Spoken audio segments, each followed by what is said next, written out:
the satisfaction of finishing your pedalboard for the 38th time.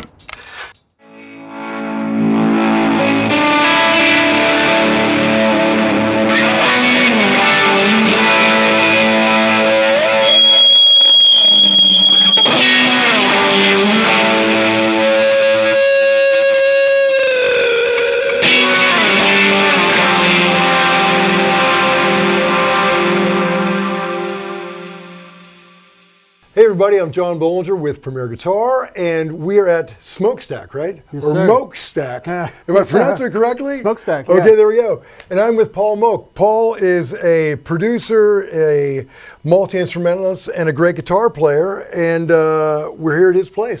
Paul, thanks so much for having us over. Thank you for coming, man. Yeah.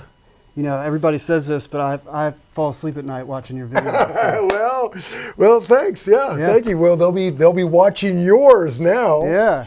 Well, hey, let's start. You've got. I wish you all could see this whole kind of great Willy Wonka studio that's going on here, but there's so many amazing instruments here. Why don't we start with this one? Yeah. It looks like an old friend. It is an old friend. I've had this for probably over 20 years, maybe at this point. But it's actually two different eras.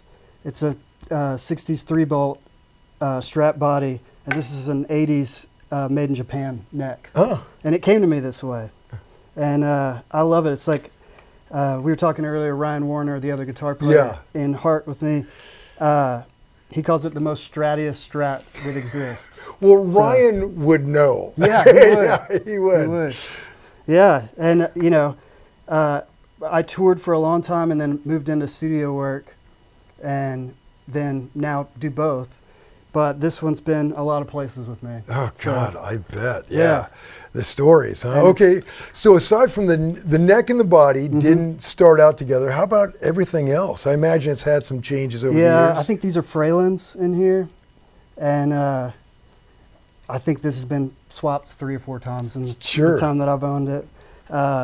My buddy, Kevin O'Connor, who texts for me out on the road, has gotten this thing in shape. This has the most, the neck moves more than any other guitar that I own out on the road, so always wrenching down on it. What's that 3-bolt thing? Yeah. Like Jakey Lee, his, Yeah. you know, and that was his whammy bar. Yeah, Or yeah. is his whammy bar. That's funny, man. Yeah. And yeah, just, it's not light, it's pretty heavy. There's a lot of stuff about it that, you know, would be like the not cool Strat era, but I just love it. And I love that I don't have to be precious with it, you know. Yeah, and obviously you've not been very precious with that. I'm not precious with many of these guitars, but yeah. That's great. So when you're out with Heart, or with the, and you've also got a project with Ann. Yes, Ann Wilson and Tripsitter, our side project. Oh, that's great. Yeah. So is this out on the road with you? Yes. It gets used a lot more in Tripsitter because in Heart we have 4 guitar players. So there's a lot of, like, I got to find this one spot to fill. Yeah. And you play keys as well on that tour. Yeah, I play a lot of keys. And, you know, really trying to stay out of Nancy's way and let her be Heart. You know? And with Tripsitter, it's a lot more expressive, and we change up the set a lot, and there's a lot more room for, like, I'll be single coil guy when Ryan's got something with humbuckers on, or vice versa. Right. And in Heart, you're reproducing these iconic parts. Yes. But I imagine in the other project, Tripsitter, it's more like your fingerprint. Blank canvas, yeah. Yeah, and a lot of, you know, like the intro piece I was playing is the beginning of a song called Ruler of the Night that I tracked on this guitar. Oh, great. So to take it out and use the guitar that was on the record is kind of cool. Yeah, the fans like, that sounds just like that guy. Yeah. Yeah. He sounds just like the studio guy. Yeah. That's great. Okay, well, that's an excellent start. Yeah. Now we got a ton of more to go through. Let's see, what do you feel like next? We'll just go down the line. Oh, sure. Okay. This is a 59 Junior. Oh, how great. That I picked up 2 years ago. We were on the road. I had a guitar tech at the time, Desmond Smith, who owns Muscle Shoals Vintage down in Sheffield, Alabama. And he and I found this together up in I think it was Boston. But it's been refinned, which is why I can afford it. Right. You know, and afford to take it out on the road. Yeah, yeah. But they left the serial number exposed, which is kind of cool. Former owner, that was a good idea. Yeah.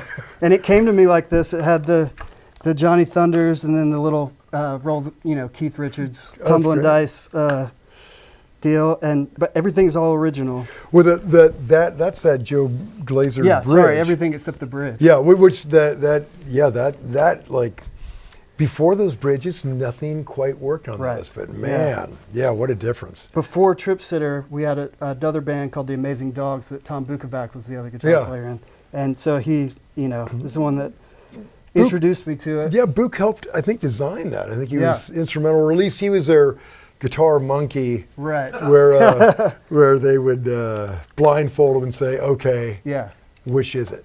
And Nick Druschel over at Glaser, he helped me out with this. Oh, that's great. Yeah, that whole team's amazing. Yeah, they're right down the street. Yeah, it's dangerous. Yeah, right. Well, I want to hear this. Yeah, yeah, it's just a rock and roll machine. So.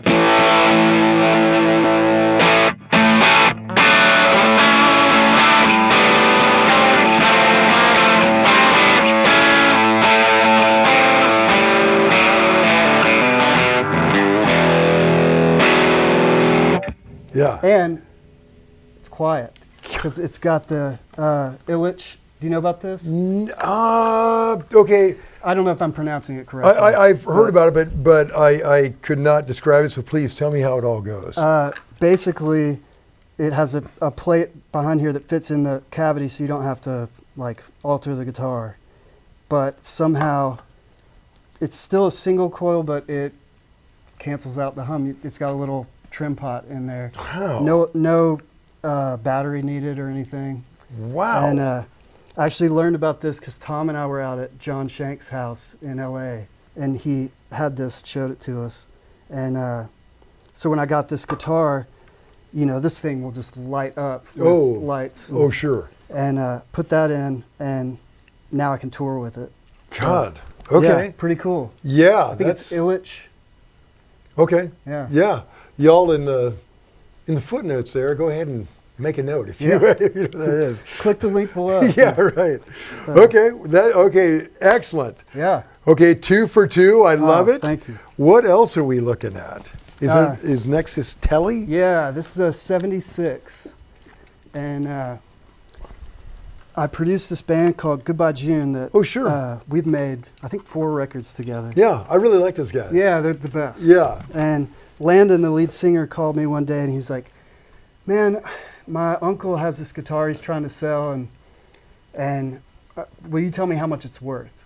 And so I said, "Well, send me a pic." And it was this, but it was in pieces. And I was like, I think I need to get my hands on that.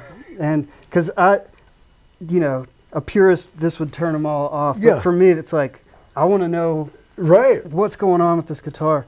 So he brought it over and I put it together and it just sings. So how rough was it? Did it just need to be put together, or was there? Yeah, everything was just pulled out of the guitar. Yeah. And isn't that weird how you find like basket guitars like that every now and then? And there were none of the screws were in the case, and perfect. The neck was all gunky. It's been refretted. I think I'm trying to remember who did this one, but.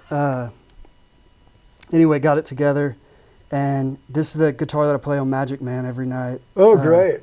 And it's a Tele. Yeah.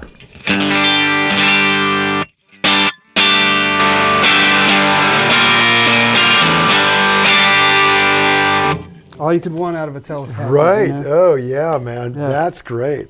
Yeah, you're not going to get lost in the mix with that thing. Yeah.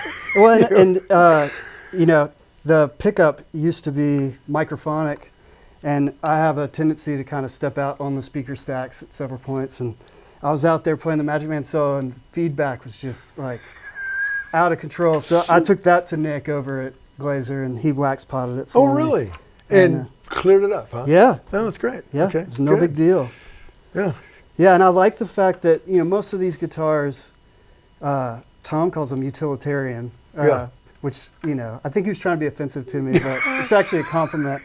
I like guitars that serve a specific purpose, and they're player grade. I don't have to be precious about them. Yeah. I'm not in this to collect a bunch of instruments for people to look at. Yeah. It's like I want them to be used and have that specific sound that's perfect for that song. Particularly as a producer, I mean, that's like your job. Yeah. Like find the sound for that song. Yeah. I've gone way over the top with that. I'm sure. I'm looking around. Yeah. But it brings me a lot of joy when someone says, gosh, I wish this could sound like the White Album, mixed with the Stones, mixed with Coldplay, and I'm like, well, let's try this guitar and this amp, or whatever. Yeah. And when you find it and you see that person light up with inspiration, it's like, that's one of the biggest joys of being in the producer's seat. Yeah. And I love geeking out on all that stuff. Oh, sure. Yeah. I tell people when there's no artists in the room, we're always trying different combinations of stuff to try to figure out what the best, what the coolest, like this guitar with this amp is a really cool sound. And then like maybe 2 years later, it's like, oh yeah, we know what to do here. Right. Right. All that stuff where your wife just thinks you're wasting time over here, you're researching. I'm actually going to call her and you can tell her that. Yeah. John says it's cool. No, she's actually the most, you have to have a supportive wife to have a place like this. Yeah. They were asking earlier if I ever go home. It's like, I've definitely logged more hours here than my own house. Oh, I bet. Yeah, she's the best for putting up with me. Yeah. So before we move on to the next guitar, what strings are you running? Oh, yeah. These are D'Addario NYXLs 10 to 46. Is that what you're pretty much running on all of them? Mostly. Definitely live NYXL. I'll use the regular D'Addarios in the studio. Mostly 10 through 46 until you get into the weird guitars like baritones and stuff like that. Yeah. I've gone up to 12s and down to 8s and back again.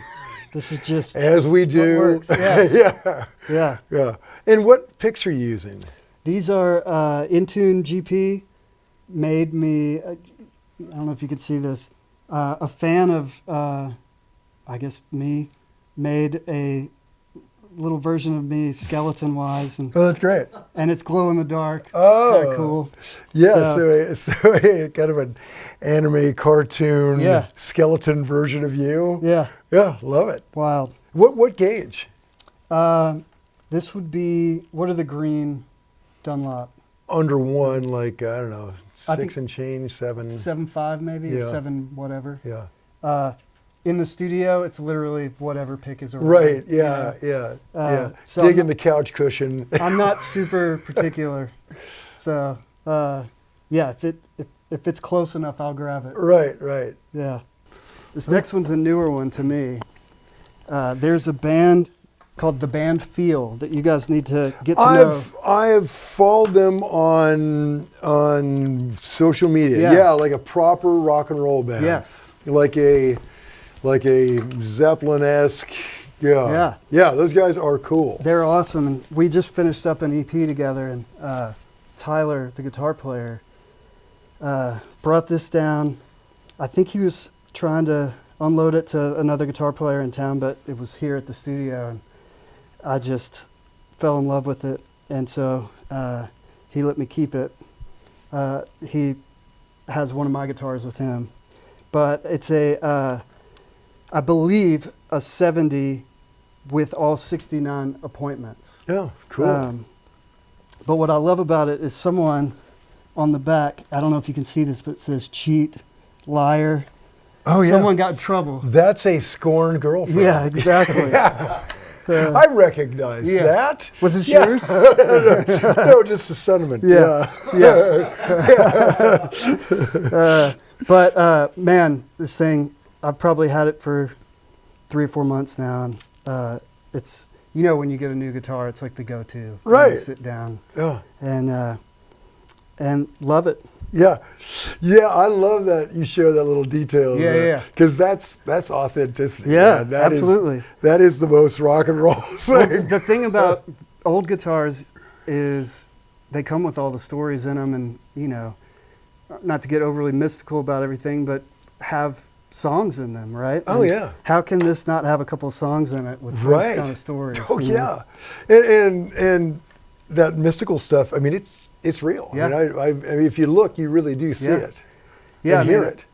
Been in so many guitar stores that now you just put your hands on something and you can feel whether it has the mojo or not. Oh, you yeah. know? Yeah, absolutely. Um, Yeah. Okay, I want to hear this. What do you typically, when you strap this on, what's your first sound? It's going to be just.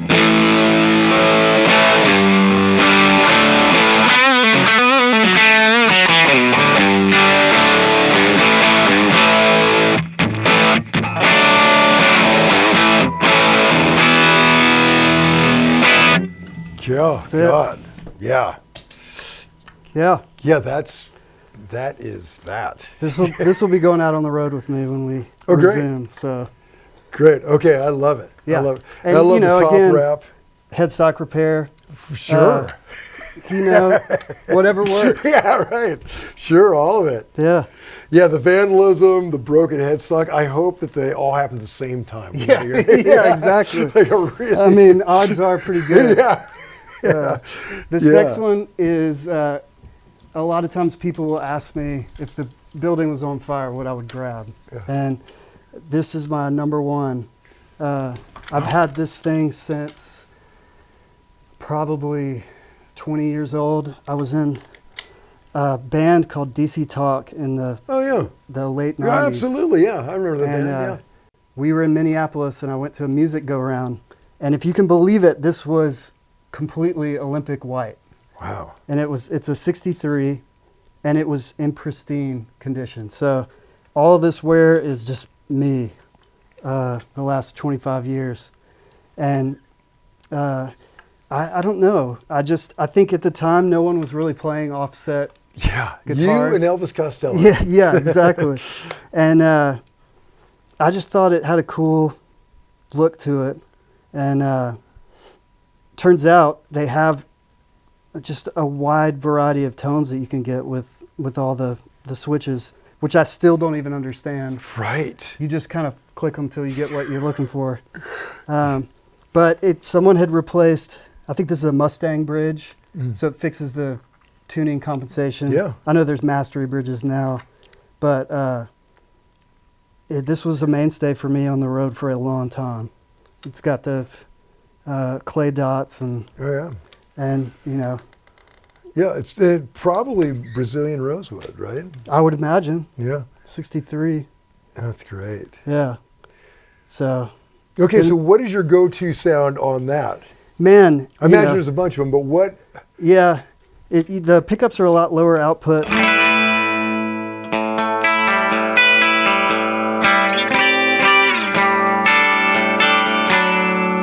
So that's kind of the great. neck position.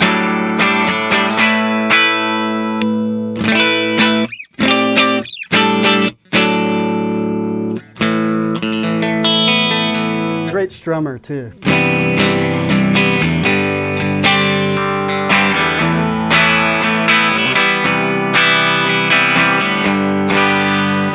So. Oh yeah, okay, that's great. Yeah, and a lot of times, you know, when we get into effects and stuff later, this is a great guitar for that soundscapey kind of thing, because when you're really putting a lot of reverb and delay and trying to create something that's really wide, a lot of times humbuckers they're your enemy in that. Sure. Know, in that circumstance. So I'll grab this guitar a lot when I'm doing.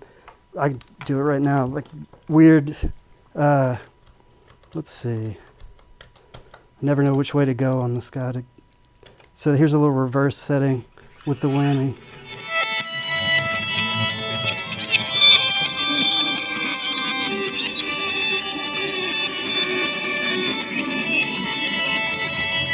Yeah. So it's perfect for that kind of stuff. Yeah. Yeah. Yeah, you're right. You know, it's like humbuckers. It's almost like the frequency is so broad that it doesn't layer well. Yeah. You know, and like the more narrow frequency, I think you can stack them up better.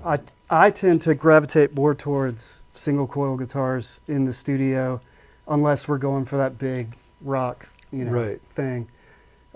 just because the humbuckers take up so much space and usually are higher output. So for cleaner stuff, would go to more of a Fender type guitar. Oh, okay, that's great. Yeah. And I got my high school crush here. Perfect. Claire Danes.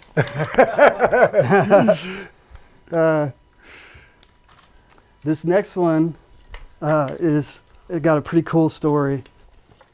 What a great guitar. Yeah, this my old guitar tech Des that I was telling you, who owns Muscle Shoals Vintage. He put this guitar together. It was originally an '82 anniversary series Firebird. Yeah. That had the ring to it, but it was the ugliest guitar. It was like not even emerald green. I don't know what factory color it would be, but it was like not cool green, like Benetton green or something. And so he took it, and I think maybe the Gibson Custom Shop sprayed it. I can't remember what he told me. And he found those logo. Yeah, 73 I think was the only year they did these. Yeah, only did it. Yeah, but they're PAFs with the Gibson embossed logo. Put the whole guitar together, left it outside on a below freezing night so it would check, and then he put it on Instagram. I think this was about maybe 2017 or 18, and put it up for sale, and I missed it, and he was like, "Oh man, sorry dude, it's already sold," you know, and I saw it on Reverb a year later, and I missed that, and then we were on tour last year, and I walked into Rock and Roll Vintage in Chicago, and it was hanging on the wall. And I took a picture and sent it to Des, and he told me to check a few things on it, and it was the one. So it escaped me twice, and then I got it. Wow. Okay, so I'm curious, what was the inflation on the guitar between the first time and you go through two dealers or three dealers? Yeah. You know, it was about $1,000 more than I think he was offering it at the time. Yeah, that sounds about right. Yeah, it wasn't, you know, an outrageous guitar because it's not, you know, it's an '82. Sure. But it was cool because I bought it that day and played it that night at the arena. Oh, that's great. And Cheap Trick was opening up, and Rick's guitar tech said, "Don't let Rick see this. He'll try to buy it from you." So, yeah, like Rick needs it. I know. Yeah. But yeah, I've always wanted a Firebird, and I'm a sucker for gold. Oh yeah. And it plays really well. I think the pickups might be wired out of phase. Like here's the, I still have the whammy on. Here's the bridge. Here's both. So it's got a cool like. But you know, even that bridge pickup, was it the bridge you hit first? Yeah. It sounds surprisingly chimey. Like yeah, not as. This guitar is very chimey. Yeah.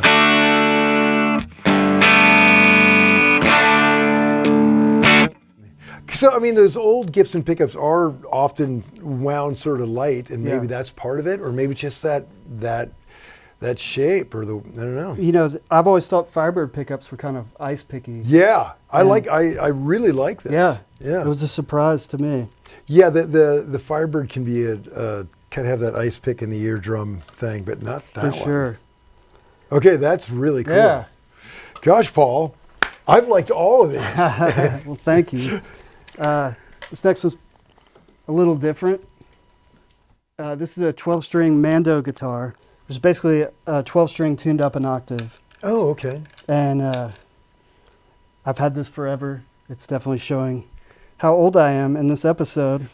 But this one, I call this the track saver, because if I'm working on a record and we just need some kind of atmospheric thing that is haunting, I'll go to this. And in fact, on the Tripsitter record, the way we wrote the record was just all jamming in the room. Oh, cool. And between touring cycles. So the record took 2 years to make because we'd come in for a week at a time. And Did you track over here? How Yeah, did the whole thing cool. here. God, that's great. And Ann would sit out in the lounge and listen to us jam, and when she heard something she liked, she'd be like, keep working on that, you know. And then an hour later, there'd be a pamphlet with lyrics on it. And Oh, that's great. Yeah. So who all was in on this? Was Ryan in? Ryan, Tony Lucido on bass, Sean T. Lane on drums, and Ann and I. Yeah. God, like a proper rock and roll band. Yeah, yeah. But anyway, I came in one day and I was messing around with this, and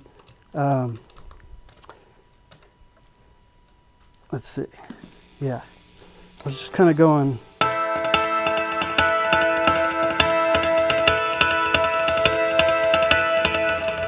And she was like, that's amazing. We wrote a whole song around it. That's great. That's the intro, and then it morphs into an actual song. But then we had to go out and tour it, and now, That explains that paintware. Yep. Yeah.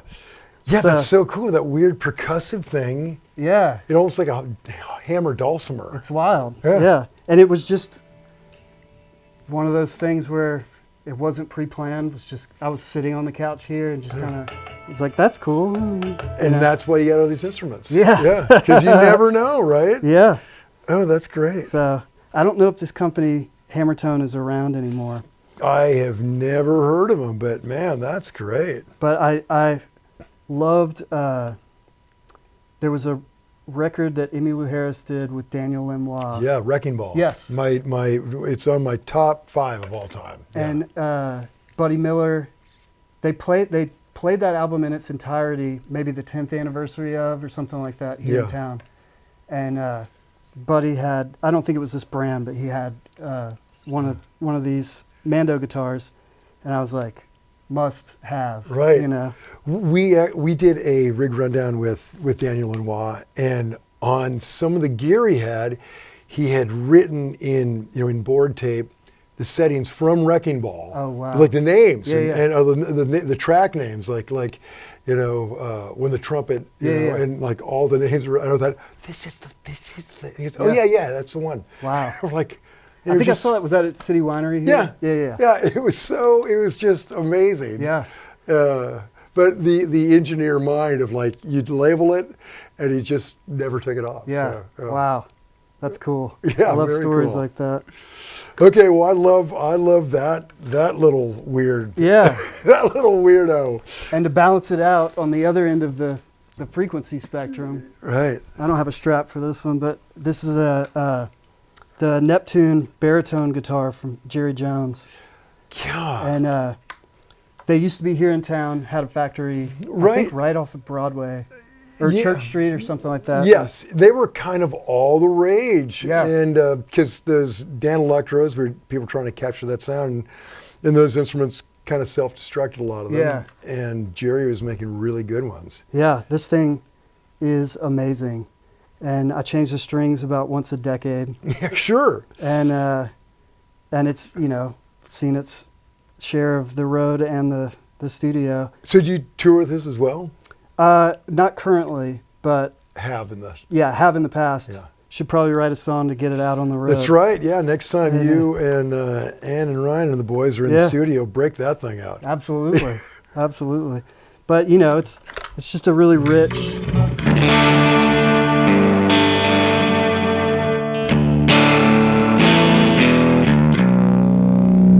Yeah. So do you usually tune it to a B on the low, or It depends. depends on the song? I know when we came in here, you picked up like, whoa. Yeah. I'll come in and all the guitars are in. Whoever was in here last, you know.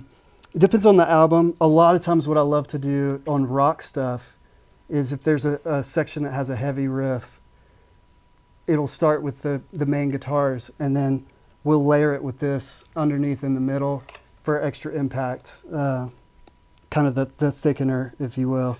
I've done that a lot. Yeah. So like on tracks like that, when you're doing those layers, does it just sound like a big guitar, or does it sound like you can kind of hear the difference between the two? It depends on how you, like what level you mix it. Yeah. A lot of times with this, it's something that you don't necessarily hear, you just feel it. Right. Yeah. Right. That's kind of the magic. That's kind of the magic of the studio. You can do all these layers like that are subtle but impact the listener, Absolutely. but hard to do live. Yeah. Absolutely. All that little ear candy that, I mean, I love records that it's like the 100th listen.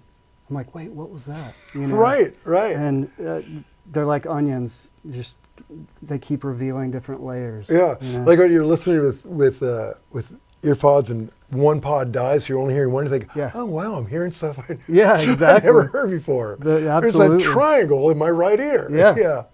Yeah, I heard that the other day on, I can't remember what I was listening to, but the tambourine was like as far in my left ear as you could go. And I was like, what drove them to make that decision? Right, You know? right. And it was awesome. Yeah, that's great. Yeah. Okay, well, although you've got another probably 50 equally cool electrics, you got this huge stack of acoustics too.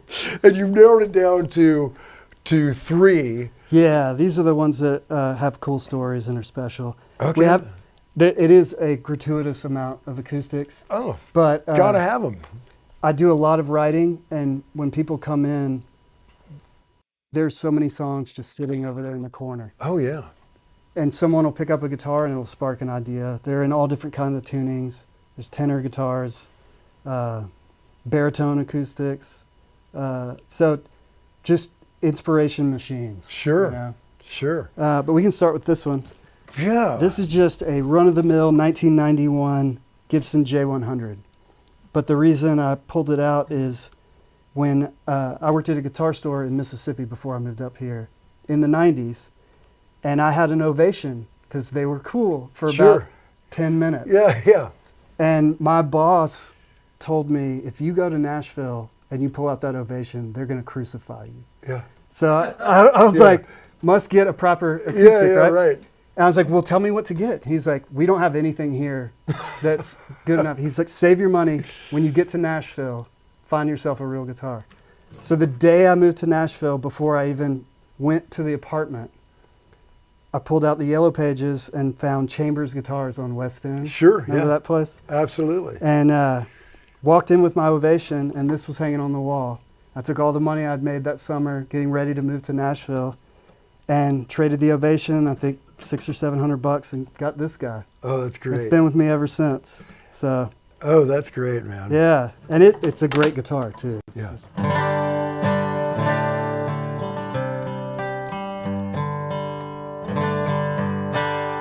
Yeah, that's great. I actually moved to town with a J100 from the same era. Yeah. Wow. Yeah.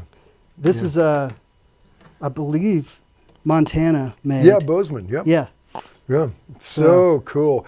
And I think Joe Chambers is the guy that started the Musician Hall of Fame. He did. Isn't that cool? Yeah, it's wild. Oh. Yeah, that was what a shot. journey, huh? Yeah. And then next to that, this is probably my favorite acoustic. This is 1890 Washburn. Wow. Or Oscar Schmidt. They were both made in the same factory. Oh, really? And it doesn't have any indication of one or the other. Yeah. And I got this probably 7 or 8 years ago and took it down to Glaser, and they got it studio ready for me. But I just love the size of the Parlor and the way it fits in a track, and just how old it is, and the fact that it's still getting put on records today is right. really Isn't that cool. great? And it's got a great neck. A lot of the guitars from that era had like the real steep angle V. Yeah. Yeah. And this is more like just a regular modern guitar neck. So I don't know how they came up with that, but Right. yeah. And it's Oh yeah, like the whole Marty Robbins thing. That's great. yeah. Love it. Of course, none of these are in tune because when you have a studio, there's too many to keep track of. Right. This guitar is special because this was my dad's. Oh, how great. And you can even see he, wanted to claim ownership of it. And, right, right. I think he got it in 68 or 69. He was at Ole Miss at the time, and he and his brother both took up guitar my uncle stuck with classical, and my dad played this for a very short amount of time, and then it sat in a closet. Yeah. And when music found me, he pulled it out. I didn't even know he had it. You know? And somehow it ended up in Nashville, Dad. And but it's okay because I gave him a Martin D28. Oh. In exchange that I'm still trying to get back from him. Yeah. He doesn't play it. It's just there for me or any of the other, you know, my cousins, and when we come to town to have a guitar to play. Yeah, which that's is cool. great. But yeah, and it actually sounds great, and it's been on 1 million records. It's heavy, so. That's great. How's the pickup work? So it's got the magnetic pickup. Yeah. Which, if you're going for a very specific sound, which is trashy 12 string, it's cool. I also added a piezo somewhere along the way. Oh, sure. And so it's got the option of both, which is pretty cool. Yeah. A lot of times in the studio, these will be cool for like a really janky part. Yeah. You know? So, yeah, that one has a lot of sentimental value. Oh, that's great. Okay, Paul, so that's a quick overview of some of your guitars, but let's talk about, you've got a ton of amps right now, but the ones you're running through right now, and we'll show this on a B-roll, but what are you plugged into right now? Hey y'all, I'm John Bohlinger with Premier Guitar. So our rig rundowns for a long time now have been sponsored by D'Addario, and I'm thrilled to be using the D'Addario Expand Pedalboard. I've got this little guy that fits in my gig bag, and like many of you, I'm changing pedals all the time. I love having a board that can shrink as I'm shrinking my board or expand as I'm expanding it. And that's why I love the Expand Pedalboard. Their patented telescoping technology lets me instantly change the size of my pedals playground. It also features a unique cable management system and comes fitted with loops of Velcro, keeping everything neat and easy to swap. The 2 Expand versions comes with either 1 or 2 rows, depending on your needs. So a big thanks to D'Addario. Now, let's get back to more rig rundowns. A pair of mid-90s Marshall Bluesbreakers that both Jeff Heim and Nick Rose have gone to the mat to make them what they are. Yeah. I don't know all that was involved. I know the vibrato circuit or tremolo circuit's been removed in both of them, so that power goes to the other tubes. Huh. Something. Yeah. There's more clean headroom. They're dead quiet. You know, being a producer, studio guy, we kind of went back and forth. I drove him crazy because, in fact, Nick said, "I want to come hear him in your studio because I'm not hearing what you're hearing." And he came over. He was like, "Oh, I'm totally hearing what you're hearing." Oh, really? And, it had to be under the microscope. Yeah. Yeah. Yeah. It was when everything was mic'd up, and he's like, "I think I know what it is," and took it back, and I think it was moving wires away from power transformers and all kinds of little magic. Good for you that you guys chase that down. Yeah. Because some of that stuff you get to, it's like, well, that's just how it is. Yeah. I can't live that way, John. Yeah, great. And that's why you're producing. Yeah. Man, I wish I had a little bit of that.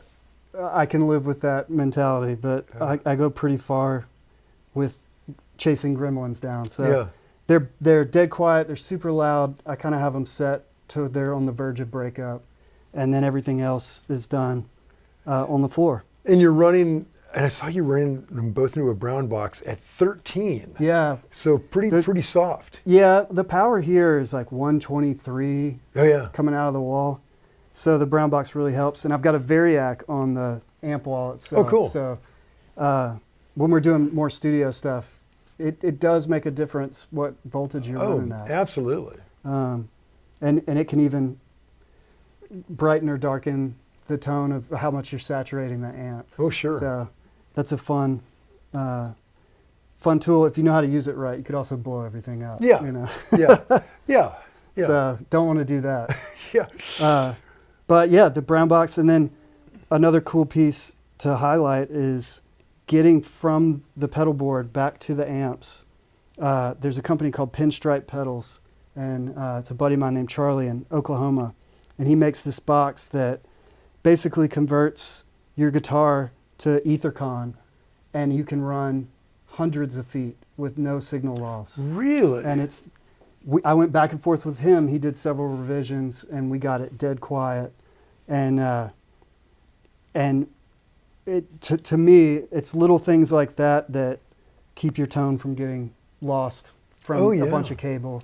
Especially because I don't have my heads right next to me. It's 2 amps that are way off. That's usually like the studio issue, is that you can have, things hidden up and or baffled away, and you can't reach them, and you've got a lot of cable. Wow. Yeah, this has been a godsend. So and you're running XLRs out of it? It's that Ethercon. It's an XLR connection, but it goes to an Ethernet cable. We're just using XLRs here in the studio. Yeah. But I've got a big long loom for the stage that it's like 50 or 60 feet, and there is no tonal loss. And does it look like just a normal 1/4 inch on the other end of it? On the other end, it's a box just like that. Oh, look at the receiving like end. a Hammond enclosure type box. Oh. And there's a right and a left with phase and all the goodies that you need. Wow. Polarity, phase. Man, what a great idea. Yeah. He's been awesome to work with, and like I said, it's solved a lot of issues for me wanting to have combo amps so far away. Right. Yeah. And just the fact that you swap your, you'll take care of any of this kind of phase issues just with a switch. Absolutely. Golly, because sometimes you don't even know unless you can compare them. Yeah, in fact, the way with Heart, we're all in in-ears, and it's very dialed. You can hear everything really well. And we played Jazz Fest this year. Oh, cool. And, that's one of those where the load-in was a nightmare for our crew. There's not enough space to get too many bands coming on and off. And so when I stepped on stage, I hit the first chord, and I was like, something's not right. And I walked back and flipped that switch, and all of a sudden my guitar came alive. That's like, it just got bumped, and so now we have it taped down. But yeah, it's like when you have an amp in each ear and one's out of phase, you'll know it real quick. That would have been a long gig. Yeah. Yeah. You've not found that. I'm just glad I had the wherewithal to think of that, Yeah, and the gear. I mean, because Yeah, absolutely. Yeah, like without that setup, you could have just stayed out of phase. Yeah. Good, that's great. Okay, so we've been hearing the Marshall Bluesbreakers, but you've got this arsenal of amps. Yeah. I can see a wall of them right there, and then in that room with the cabs, there's a bunch more. Tell me just a smattering of what you've got here. Yeah. Well, I hate cables. Yeah. So somewhere along the way, we came up with the idea of having all the heads out here and cabs in the other room, and there's a patch bay over there where you can patch any head into any cab, which is awesome. You also have to know what you're doing. Yeah. And know what's plugged in and what's not. And we got my guys here have it dialed. Do you have it dialed? Depends on the day. Yeah. So it allows, we usually set a guitar player up over here, and it allows us to get really great tones really quick, really specific tones based on what they need. And it's just been an invaluable system. So over there, that top Marshall is a 68 super bass, 50 watt, that actually belonged to Will Owsley back in the day. Yeah, so how cool. He's a fellow guitar player. He's now gone. So it means a lot to me to have it here being used on records. Sure. And I got that. Tom sold me that a couple of years ago. And then a J&P 4 input, which would have been the next generation of that circuit. And then on the bottom, a 200 watt super bass. Not super bass, Marshall Major, I'm sorry. 200 watts? 200 watt. It's the John Frusciante amp. God. And it'll rattle your fillings out Yeah, of it your hurts teeth. just looking at it. Yeah. But it sounds awesome. Yeah, man. I bet. I've yet to blow a speaker. I'm sure it's coming at some point. Yeah. And then I've got this really fun pair of Sovtechs that John Brenton, who owns Tyler Amps, he brought those over and gifted them to me several years ago. It was a very kind gesture. Yeah. There's a 50 watt and a 100 watt. And that 100 watt Sovtech is what I call the JCM 800 killer. Oh, okay, great. It's a high gain, for that era, high gain amp, and it just screams. And then the Mesa Boogie dual rec underneath it for when we want to get our new metal on. Sure. And then a matchless that I've had for a long time, used to be one of my main session amps, Clubman.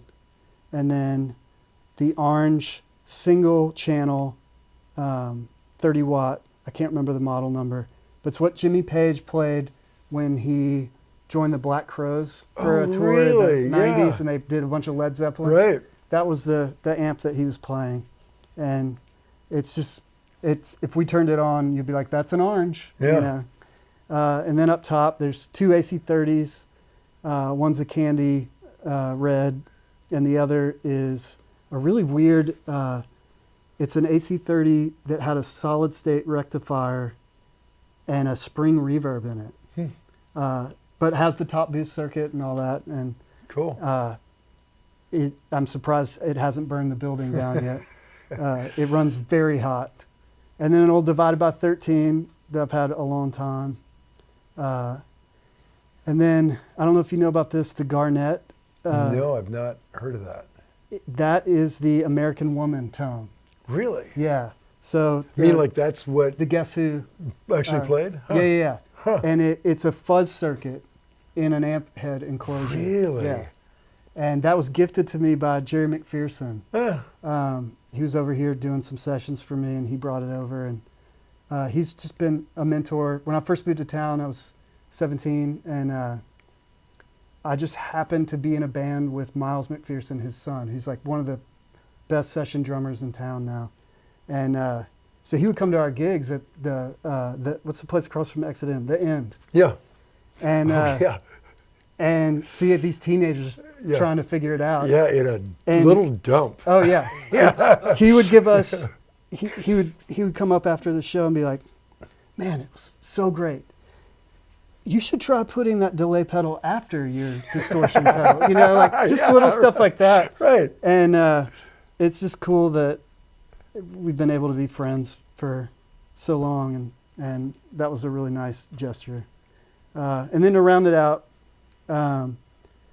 a bassman, blonde bassman, 65 Bandmaster, and then the Silvertone 14.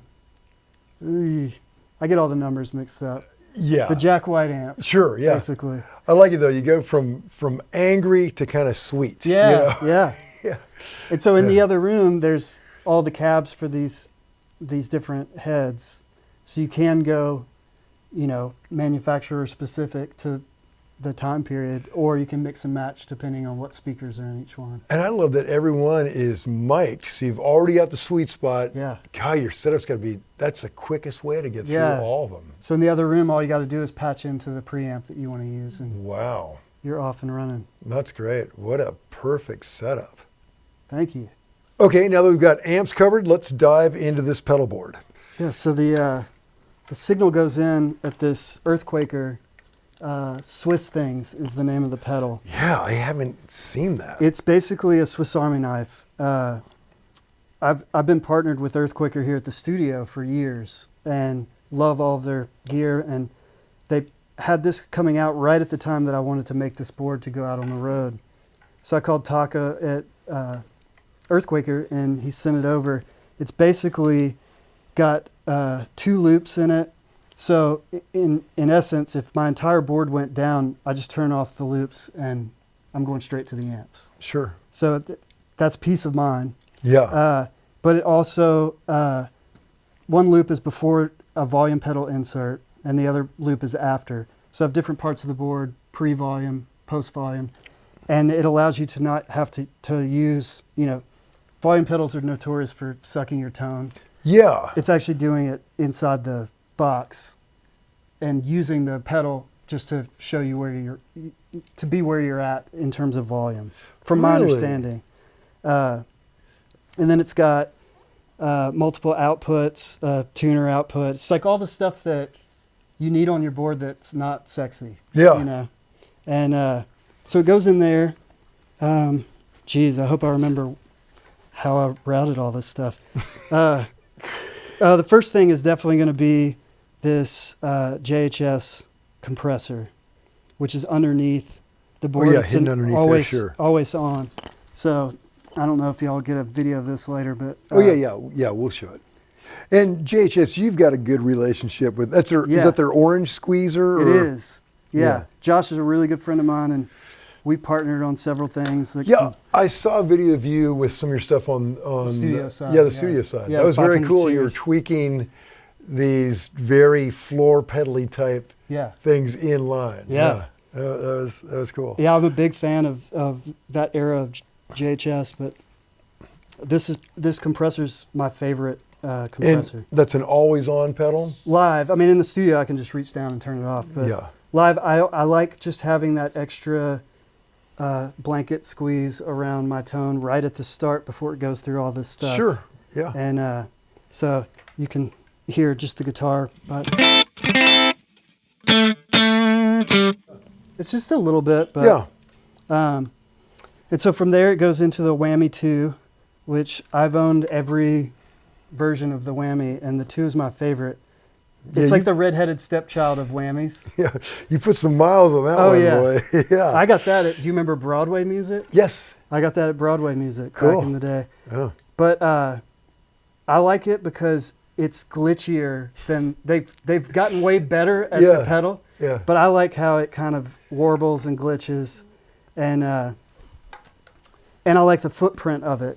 You know, the red box one is a bigger footprint. Big, yeah. So it's a space saver on the board, but I love that little. Yeah. Right. So cool. Yeah, it's like sci-fi from the 60s. Yeah. Those weird sounds. Okay, that's great. Then from there it goes into this freak out pedal, which a lot of times I'm working with bands, and my whole job as a guitar player is just filling little bits of ear candy around their main riffs that they wrote, right? And so a lot of this stuff is based off of expression. When we get over here, you'll see I like making guitar sounds that are just kind of morphing and drifting as it goes. So this freak out pedal is great. Where I have it on the board is not conducive to actually using it.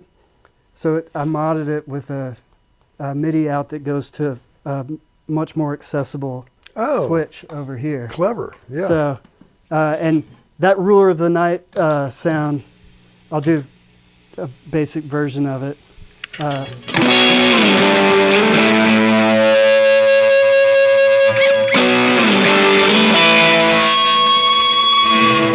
Oh. Yeah. So essentially, when you engage it, it just holds that note and rings it? it takes whatever note is the loudest at the time, it takes that and boosts it, you know, the frequency of it into feedback. Yeah. And so as long as you're holding as long as you're holding on, yeah. And so depending on which string I'm letting ring out the loudest is whether you get the low or the high. Yeah. So low, well, high, Yeah. low.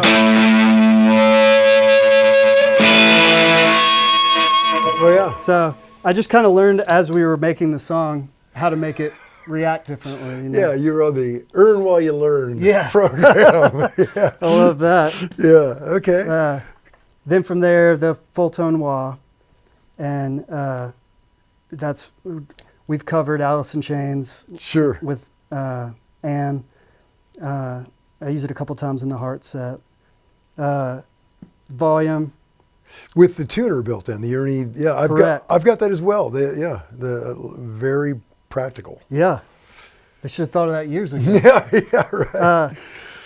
I should say also I've got the Peterson, the mini strobe. Yeah. We're all on those on the Heart camp so that everybody can kind of stay. As and those as are possible. great. Those are as accurate as it gets. Yep. And then it goes into a couple different drive sections. This Pete Cornish SS3. I made several records with an artist named Bones Owens that y'all have done a rig rundown with. Sure. And he is very heavy on the Pete Cornish stuff. Yeah. And it was cool because he would leave all of his gear over here. I could sneak in at night and figure out which pedals I like. Yeah, right. So we've gone back and forth trading different Cornish pedals and stuff, and but he turned me on to the SS3. God, they are just so big. It's a They are lot of so big. and for what it does, it's like you got to be doing it really well Yeah, to demand yeah. that much space. Yeah, that's a commitment. Yeah. Yeah, they're expensive. They're huge, but they sound great. Yep. But you know, David Gilmour. you Yeah, gotta say right. Yeah. More. Yeah. So I've kind of got that set to just a transparent overdrive kind of.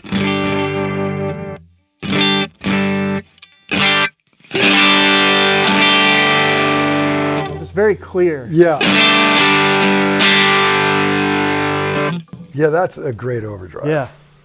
And then next to that is the Klon, which love him or hate him. Yeah. I'm a giant Joe Perry fan. Oh, yeah. And when I was in grade school, would be flipping through Guitar World or Guitar Player, and they'd have a shot of his board. It always had a Klon on it. Yeah. So I think I might have gotten that one at Broadway Music too. But a lot of people don't like these. Bukovac makes fun of me for it. But I love the mid-range poke that they give.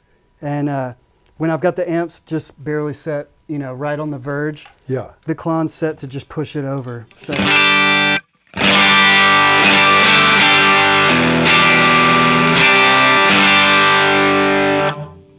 that's it. Yeah.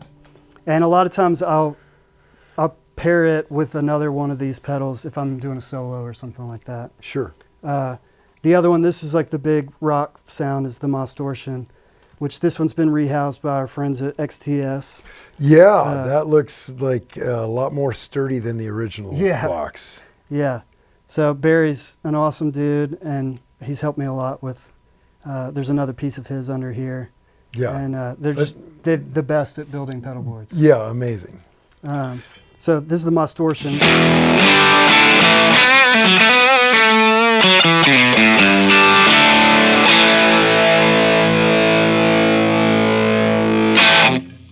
Yeah. And then if you pair it with the Klon,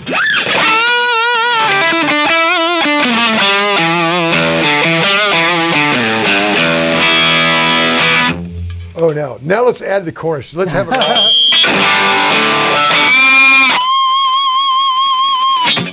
Yeah, I just wanted, just for a second, I just wanted to hear all of them. all on, Yeah. right on. And then there's one other gain pedal, and that's again underneath here. And so it's accessible with a loop over on this Swiss thing. Okay, yeah. And it's called the Octavus Prime. And this was a buddy of mine. I was making a record about 10 years ago, and I called him up with a specific sound, and he built this pedal. And it's just a crazy octave fuzz.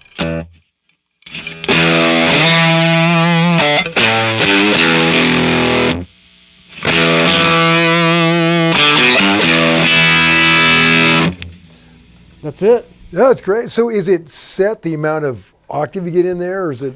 Yeah, you can dial it in. I've got Yeah. it set. I like where you have it. It's subtle. It just sounds big. Doesn't Yeah. sound like, because sometimes they're just all bottom Yep. and nothing up top. That's great. Yeah. Okay. So- Love it. Yeah, from there we get into the modulation The and swirly delay. bits. First is this Vibro, which is basically a Univibe, I think part for part rebuild. Wow. I got this from Second Gear when Tom was closing the store. And I thought I would use it around the studio, but I really fell in love with it. And I kind of came too late to the game with the real Univibe Yeah. to justify spending the money. This is the next best thing to me.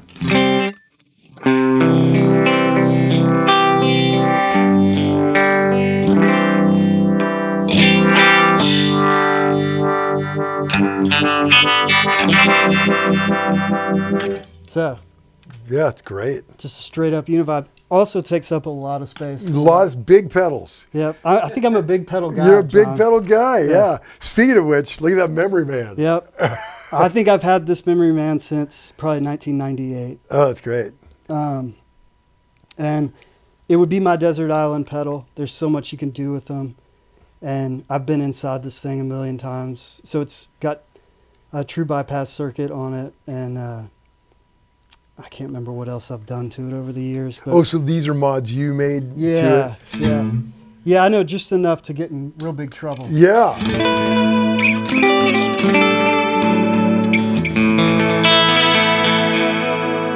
God, isn't that amazing? That technology is basically from the 70s. Yeah.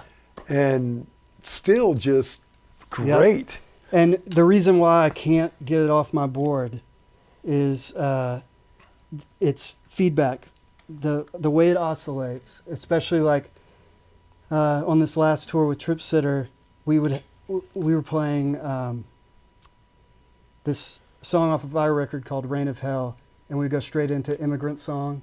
Oh, and great. There was kind of this feedback jam where you kind of didn't know where the downbeat was and all that, and then all of a sudden we'd launch into Immigrant Song.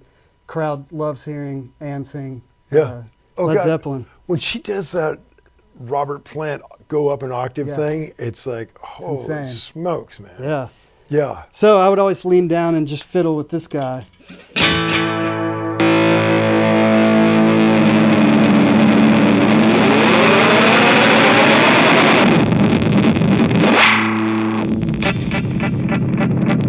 That kind of stuff. Oh yeah, that's great. And I know there's other pedals that do it, but I just love that. Yeah, isn't that great?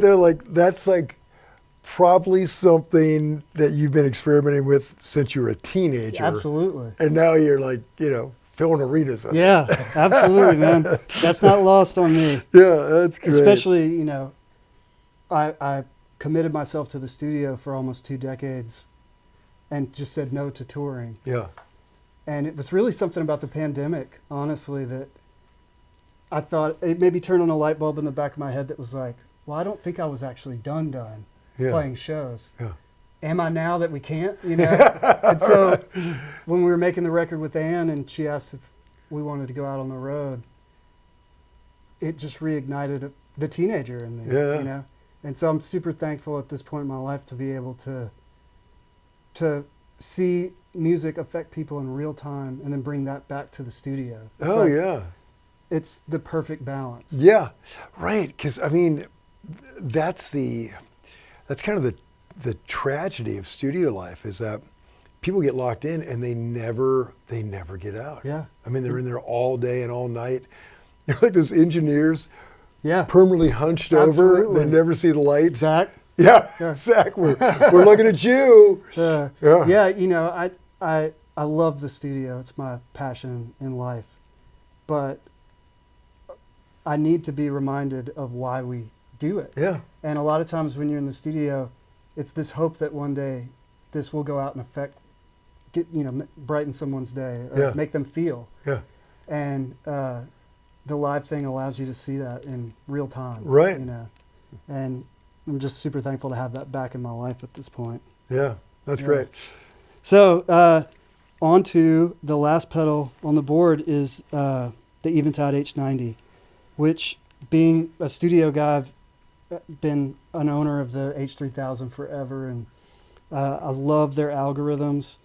It's not the most intuitive in terms of like the Memory Man. You can just reach down and there's sometimes some pages to go through, but for me, I got all inside it, and I love the thing.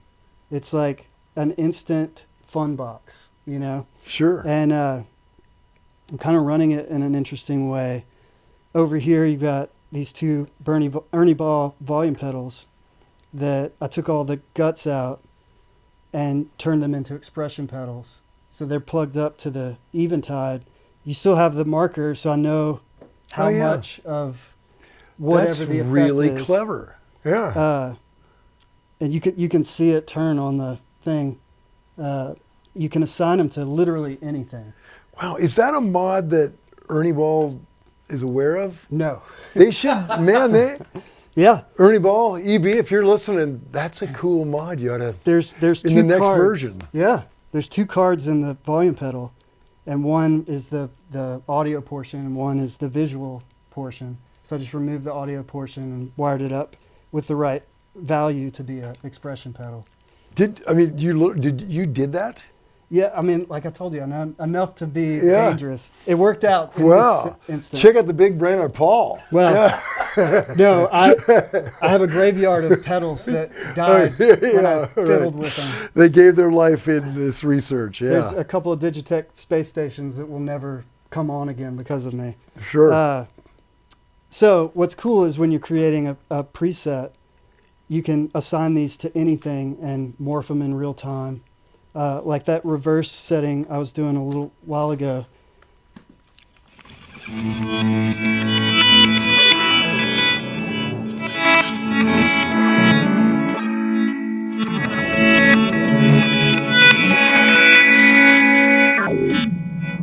So, yeah. stuff like that. Again, more soundscapey.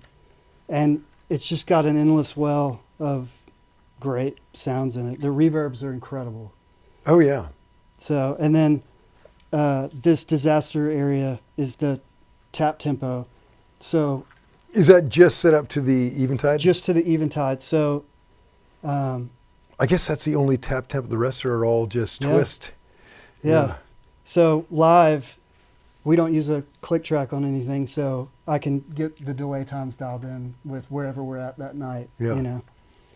And that's pretty much it. Oh, I got to mention this. I said Barry at Exactone, he built me this junction box that allows me to get to this satellite board, but also has some like phase and polarity, and there's a buffer in here. And it's just helped clean up everything all the damage that I did on the way in. Sure, yeah. Yeah. Well, Paul, that is great, man. I've really enjoyed this. And when Heart or the side project come around, let us know, because I mean I've been trying to get Ryan for years, and we just keep missing. Yeah, we'll make it happen for sure. Yeah, that'd be great. Yeah. Okay, Paul's been great seeing your touring rig, your recording rig, but could we go in your control room and see the whole engineer producer absolutely mothership? Yeah. Okay, so here we are. This is a lot of board. Yeah. Tell me about it. This is a SSL 4000 G Plus from the 90s. It came from a studio called Soundtracks in New York that Andy Wallace mixed Grace at, and I don't know if it was on this board or not. I would love to find out if anybody knows Andy Wallace. But it's been down here in the entire time I've been in the studio. And it's just it's basically the mother brain of how everything comes from the tracking room into the control room, how we integrate all the outboard gear. And Wow. It's a battleship. So in your, and such a rarity today. Yeah. I mean, because the majority of the studios I work in, the cats are mixing on something that big. Yeah. You know? Yeah, funny enough, here in Berry Hill is probably the most concentrated amount of these SSLs. This is the old funky studio part of town, yeah. So if you walk out my front door and across the street, there's another SSL just like this in the building across the street. Yeah. So I don't know how to make music without it in the sense of when you have a whole band and you're tracking, we need the flexibility of this console to be able to make it happen. And it sounds incredible. Oh, yeah. For guitars, I don't really like using the SSL because the preamps are very clean, and I like a little bit of color, so we use stuff more like the Neves or these TG preamps down by your feet. Those are great germanium-based guitar, great on guitar. And I'm a 57 guy. I love 57s. I'll usually really. Yeah. You've got like every mic in the world, and that is your go-to guitar. Yes. $100. Yep. You mic. can't beat it. A lot of times I'll pair it with something like an old RCA BK5 ribbon, or I love those 409s, Sennheiser 409, just to get a little more body, and then use the 57 for the mid-range that we all love in an electric guitar. Where do you usually put the 57? Are you off axis or Yeah. you? I never put it in the center of the cone. I mean, never say never, but a good starting point is right where the center of the cone is meeting the paper. I'll put the 57 there, and then the ribbon or dynamic next to it. And then, depending on whether it's too bright or too dark, make adjustments. But typically, if you go in the very center of the speaker, it's going to be a little too harsh for most people. And a lot of times I'll sum those two signals to tape together so that I just don't have to worry about the balance of it. Right. Just go ahead and commit. And Yeah. I've never been like, man, I wish I tracked these two separately, because once you get it in the context of the whole mix, you're going to be re-EQing and, Right. all of that anyway. So just try to get the most accurate picture of what the amp sounds like when you put your head in front of it. That's what I'm going for when I track. Yeah. Compressor, LA3A on electric guitar is incredible, but if you overdo it, you can't undo it. So a lot of times I don't even compress guitar to tape. I'll maybe do it in the plug-in version afterwards. Right. Then yeah. Because I don't want a guitar sound that's too squashed. You want it to have that dynamic range. Right. And that's modern music. You look at it. Yeah. You get the brick, where it used to be Yeah. variety, and now it's, Well, and, all the records that we chase had so much space. oh and yeah. You'd have to turn them up in the quiet sections, and Right. then the loud section would come in. You got to turn it down. Yeah. And I love that dynamic aspect of recording. So that's the one. If I could impart one piece of advice on the recording side of guitars, is just don't overcompress everything else you can kind of fix, but compression, you can't untangle once you've gone too far. Yeah. Yeah. It's not going to breathe. Yeah. Huh. So the big board, a ton of outboard gear. Yeah. And I imagine still growing. Yep. Yeah, there's always something I'm looking for, But I will say this: if it doesn't get used, it gets sold, and always on the chase for the sound that I still haven't gotten, and I'll never get. But, Right. But the chase is the beautiful part of it, Right. Yeah. It's funny. I was talking. I had lunch with Glaser today, and he's saying, I like that term rig rundown, because you really are running something down when you're looking for a sound. You're chasing it down. Oh, that's cool. Yeah. He's a smart guy. Yeah. It's funny. I thought, I never thought about Yeah. that. But it is this whole pursuit of tone, like we're chasing it down. That's the beautiful part of it. To me, if I can get myself to a space that makes me feel like when I was 14 and I put on Led Zeppelin 4, Right. or any record that moves you, that's what I'm chasing. And you get it when you find these pieces of gear that get you just a little bit closer there. Right. You find it and then learn how to use it. Yeah. Yeah. That's the other part of the chase, Yeah. man. And with guitar, it's an endless well. Oh yeah. And now I feel like we're in this renaissance period of, endless pedals, amps that you can actually carry to a gig that sound good. Yeah.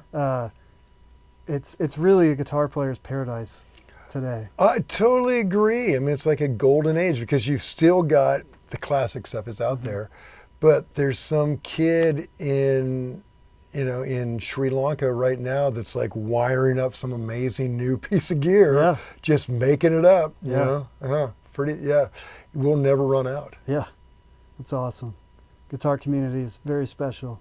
Yeah, it is. Yeah, it's our own little island of misfit toys. Yeah. We don't fit in anywhere else, but this is our nerd herd. Yep.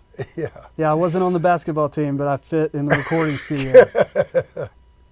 Yeah. Well, thank you, John. Oh yeah, this has been great. Man. Okay, y'all. The reason we only stock D'Addario strings is because D'Addario strings are perfect. When people come in here, they think that we get them for free or something like that, but we don't. We have no other reason except for dependability and tone.